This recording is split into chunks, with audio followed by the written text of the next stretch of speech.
Đàm Tùng Vận, người được mệnh danh là con gái quốc dân, giờ đây đã rẽ sang một con đường khác, từ con gái quốc dân đến nữ thần khác nhau. Cuộc phiêu lưu xuyên biên giới của Đàm Tùng Vận. Này các bạn còn nhớ Đàm Tùng Vận, người từng ngọt ngào đến mức được mọi người trìu mến gọi là cô gái quốc dân, không? Đúng vậy, cô ấy là cô bé có đôi mắt biến thành hình lưỡi liềm khi cười khiến người ta chỉ muốn nheo má cô ấy, nhưng bây giờ, cô đã lặng lẽ dấn thân vào một con đường khác, thật bất ngờ và đầy bất ngờ. Hồi đó, Đàm Tùng Vận đã thành công chiếm được cảm tình của hàng nghìn khán giả với vai diễn con gái trong một số bộ phim gia đình. Khi đó, cô giống như cô con gái ngoan nhà bên cạnh, khiến mọi người cảm thấy ấm áp mỗi khi cô xuất hiện. Nhưng ai có thể ngờ rằng, cô gái nhỏ tưởng chừng như ngoan ngoãn này lại ẩn chứa một trái tim bồn chồn, luôn sẵn sàng nhảy ra khỏi vùng an toàn của mình và thực hiện một cuộc phiêu lưu xuyên biên giới lớn bất cứ lúc nào. Con gái tôi vừa lớn, khả năng diễn xuất của nó khiến mọi người phải kinh ngạc.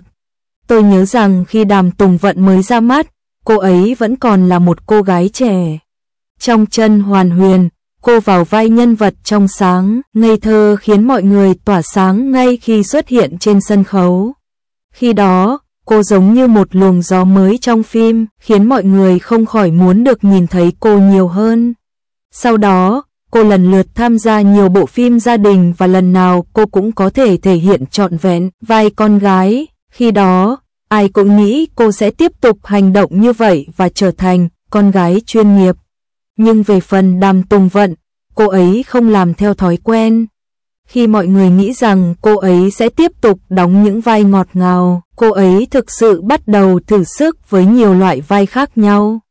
Từ phim truyền hình cổ trang đến phim truyền hình hiện đại, từ khuôn viên Trường Thanh Niên cho đến lý luận hồi hộp, cô ấy giống như một phù thủy nhỏ luôn thay đổi, có thể mang đến cho khán giả những bất ngờ khác nhau mỗi lần. 2. Bước đầu vượt biên giới, thử thách bản thân không giới hạn. Để nói về hành trình xuyên biên giới của Đàm Tùng Vận, chúng ta phải bắt đầu từ khi cô bắt đầu lấn sân sang điện ảnh. Tôi nhớ bộ phim thành công đầu tiên trên màn ảnh rộng của cô ấy là bộ phim hài hước và cảm động Dwelling in the Fortune Mountain. Khi đó, dù không có nhiều vai diễn nhưng diễn xuất của cô khá bắt mắt. Kể từ đó, cô dường như đã mở ra cánh cửa đến một thế giới mới và bắt đầu xuất hiện thường xuyên trong nhiều tác phẩm điện ảnh khác nhau. Nhưng chính bộ phim The Best of US mới thực sự giúp cô có được chỗ đứng trong làng điện ảnh, cả về truyền miệng lẫn doanh thu phòng vé. Trong phim này, nhân vật cô đóng cũng giống như chúng ta thời niên thiếu vậy. Cảm giác trẻ trung, bối rối và có chút bướng bỉnh đó được cô thể hiện một cách sống động. Sau khi xem bộ phim này, nhiều khán giả đã thốt lên, Đàm Tùng Vận, bạn đơn giản là thanh xuân của tôi. 3. Từ thiếu nữ thành nữ thần, ngoại hình luôn thay đổi đáng yêu. Ngoài việc không ngừng bứt phá về khả năng diễn xuất, Đàm Tùng Vận còn chăm chỉ về tạo hình. Tôi nhớ khi cô ấy mới ra mắt, cô ấy vẫn còn là một cô bé làm món mì súp trong, và cô ấy mang trong mình tinh thần học sinh. Nhưng giờ đây, cô đã lột xác hoàn toàn thành nữ thần thời trang. Dù là bộ váy lộng lẫy trên thảm đỏ hay vẻ ngoài giản dị khi chụp ảnh đường phố, cô đều có thể dễ dàng điều khiển và thể hiện sức hút khác lạ. Đặc biệt, lần tham dự sự kiện, cô diện váy đen dài, trang điểm đơn giản và làm tóc gọn gàng, xinh đẹp đến mức khiến người ta không thể rời mắt.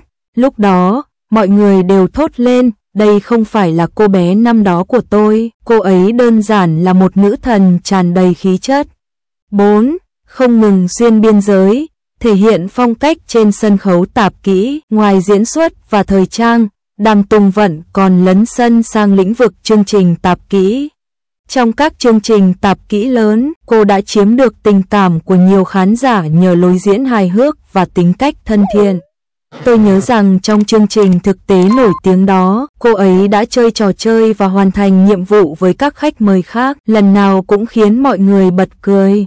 Khi đó, cô ấy giống như một quả hồ chăn, tạo thêm nhiều niềm vui cho buổi diễn. Trong một chương trình phỏng vấn khác, cô đã thể hiện khía cạnh sâu sắc của mình. Khi nói về kinh nghiệm diễn xuất của mình, Cô cho biết, thực ra tôi đã thử nhiều cách khác nhau để cuộc sống của mình trở nên nhiều màu sắc hơn. Diễn xuất chỉ là một phần, và tôi còn muốn làm nhiều việc khác sau khi nghe cô nói.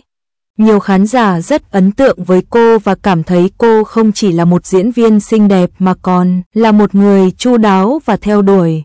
Nam, câu chuyện đằng sau sự chéo, sự cùng tồn tại của sự chăm chỉ và kiên trì, con đường xuyên biên giới của Đàm Tùng Vận không hề thuận buồm xuôi gió. Trong quá trình thử sức ở lĩnh vực mới, cô cũng gặp không ít khó khăn, thử thách. Tôi nhớ có lần cô ấy cần luyện tập võ thuật trước để quay một bộ phim hành động. Khi đó, hàng ngày cô đều phải dậy sớm để tập khí công, có khi mệt đến mức không ăn được. Nhưng cô không bao giờ phàn nàn, cô chỉ im lặng kiên trì cho đến khi hoàn thiện các động tác của mình. Cũng có lần cô tham gia một cuộc thi ca hát dù không giành được giải quán quân nhưng cô đã tích lũy được những kinh nghiệm và bài học quý giá. Cô nói, thật ra tôi không quan tâm đến kết quả. Điều quan trọng là tôi đã cố gắng và nỗ lực. Tôi nghĩ đây chính là ý nghĩa của việc vượt qua, để cuộc sống của tôi thêm nhiều màu sắc. 6. Từ con gái trở thành nữ thần luôn thay đổi, huyền thoại xuyên biên giới của Đàm Tùng Vận. Ngày nay, Đàm Tùng Vận đã lột xác từ một cô gái trẻ thành một nữ thần luôn thay đổi.